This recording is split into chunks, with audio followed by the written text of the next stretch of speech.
Happy Thursday to you, Royal Caribbean guests, friends, and family checking in on the tropics. Well, we do have some good news in the way of we're getting some model consistency now from this system. You're looking at the Eastern Pacific, just south of the Tehuantepec Gap. It's in between two mountain ranges there on the south side of Mexico, right before you get into Central America. That energy, while it will be a strong Pacific hurricane, it'll get shredded pretty nicely by the mountainous areas as it passes over and into the Gulf of Mexico.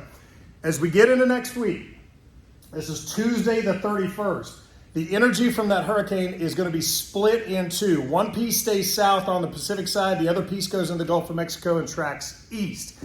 That's likely one of our first invests to become a depression or storm around the 1st through the 3rd. There is also a piece of energy looking to get its act together and tighten up a little bit over the Bahamas.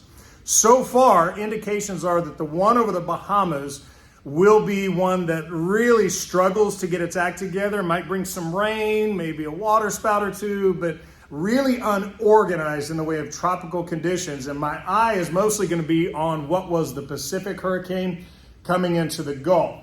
You can see by the time we get to around Thursday, June 2nd, that low, the one piece that has broken off to the east, starts getting a little better organized. Going to pass over Cuba, Jamaica, Grand Cayman, and then try to get into the Keys and the Bahamas by the time we get to Friday, June 3rd. Now, again, I will say, just like yesterday, the exact location, don't stress out on right now, because as we get closer, I think we're really going to pin down a track of what is most likely for which storm. I'm not even sure this one to the north will do much of anything. It's the one that breaks off to the south and in the Gulf of Mexico heading east that could be the problem. With that said, if we're dealing with anything tropical in the Bahamas or through parts of our route, that looks to be around June 1st through June 5th.